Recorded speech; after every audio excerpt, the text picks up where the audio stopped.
After making it up Thompson Hill on the Dusy Ersham trail, I was getting some banging from underneath the bottom of the Jeep. Decided to check it out before I continued my run.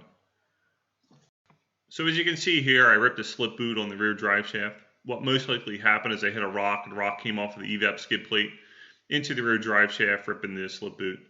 Now the slip boot's purpose really is to keep debris and stuff out of the rear drive shaft.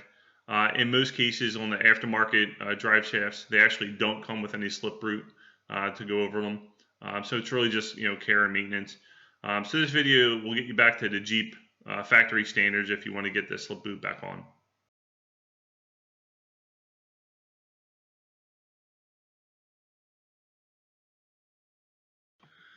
Here's a list of the tools you're going to need and the part number for the slip boot. You see here, this is the part number that I ordered from an online retailer. It's got the OEM part number for you. And here's the boot and the items that come with that part number. So you're going to actually get the slip boot, the two CV boot rings that you're going to use the CV pliers to clamp down. And then you also get 2 packets of grease. You're going to use this in order to grease up the rear drive shaft before installing.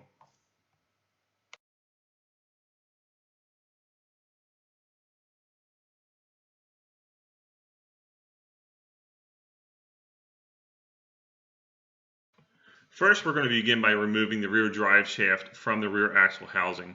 So you want to grab your 5/16 inch wrench or socket and start removing the bolts.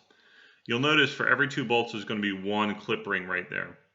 On the clip ring, I actually marked off lines on them so I can put them back in the same order that they were removed. This just to make it easier for putting everything back together. So now it's time to start wrenching.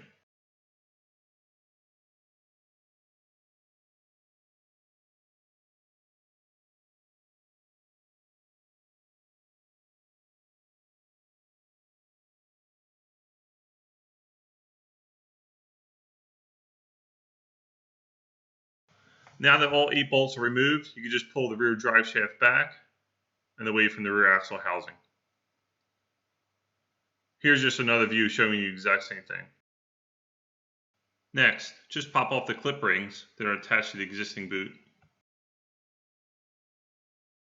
Next, just prepare for drive shaft removal, but do not remove the drive shaft yet. Next, you're going to notice that there are going to be weights on either end of the drive shaft. These weights are going to keep your drive shaft in balance, similar to how you balance your tires with weights on the rim. You'll notice how they mark lines on either side of the drive shaft so I can place these back into the same location when reinstalling.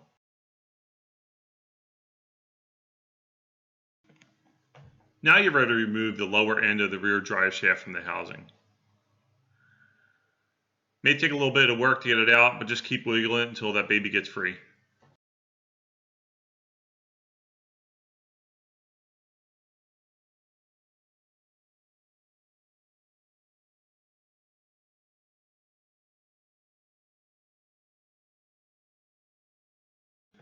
If you have any parts of the drive shaft boot still on the shaft, go ahead and remove that now. Next, you're going to want to clean the drive shaft thoroughly. Using a dry shop towel or rag, remove any dirt or debris from the drive shaft. Now, using the 2 packets of grease that were provided, you want to open up the grease packets and provide that across the drive shaft as evenly as possible. You want to get as much coverage with that grease across the drive shaft as you can. Now, with the CV boot rings on the slip boot, slide the slip boot onto the drive shaft.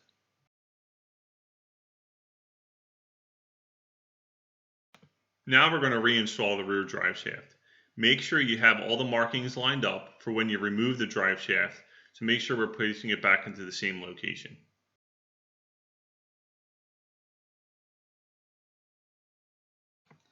Next, we're going to install the rear drive shaft into the rear axle housing. Simply lift the drive shaft up into the receiver and then use the bolts in order to line everything up, and then you can finger tighten them. There's no torque setting on the bolts in this case, but you can use some blue thread locker to keep them in place and stop them from backing out on their own.